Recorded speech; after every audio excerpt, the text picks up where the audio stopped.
HbA1c count हा तुमचा वाढलाय का आणि तो नियंत्रणात आणण्यासाठी तुम्ही तुमच्या लाईफस्टाईलमध्ये काय चेंजेस करू शकता? बघा, HbA1c म्हणजे रक्तातल्या साखरेचं 3 महिन्याचं प्रमाण आपल्याला कळत असतं. रक्तामध्ये साखर वाढली की त्याचे अनेक परिणाम होतात, म्हणजे डोळ्यांवर परिणाम होतात, पायांवर परिणाम होतात आणि हे सगळं टाळण्यासाठी आपल्याला HbA1c ही जी टेस्ट आहे ती नॉर्मल येणं महत्त्वाचं असतं. मग यासाठी काय कराल? तर सगळ्यात महत्त्वाचं म्हणजे पांढरे पदार्थ कमी खा.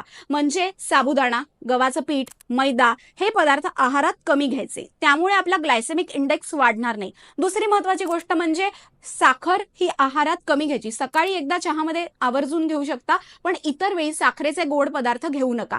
तिसरी महत्त्वाची गोष्ट, सगळ्यात महत्त्वाची जी आहे ती म्हणजे आपण आपल्या आहारामध्ये जे खाण्याचं जे प्रमाण आहे ते तुम्ही जर पोळी घेत असाल आणि 2 पोळ्या खात असाल तर ती पोळी तुम्ही एकच घ्या. त्याऐवजी तुम्ही प्रोटीन डाएट वाढवा किंवा फायबर डाएट वाढवा. चौथी महत्त्वाची गोष्ट, सगळ्यात महत्त्वाची आहे की ती म्हणजे तुम्ही रोज व्यायाम करायला हवा. व्यायाम केल्यामुळे तुमचं ब्लड सर्क्युलेशन अधिक सुधारतं आणि ज्या ब्लड सेल्स म्हणतात की आम्हाला साखर नको, साखर नको, ज्यामुळे आपल्या रक्तातली साखर वाढते ती कमी व्हायला आपल्याला मदत होत असते. आणि तुमच्या आहारामध्ये हे बदल केल्यावरती जर तुम्ही मानसिक ताण घेतच राहिलात तर ही साखर कमी होणार नाही. त्यामुळे स्ट्रेस मॅनेजमेंट करा आणि HbA1c टेस्ट नॉर्मल आणा.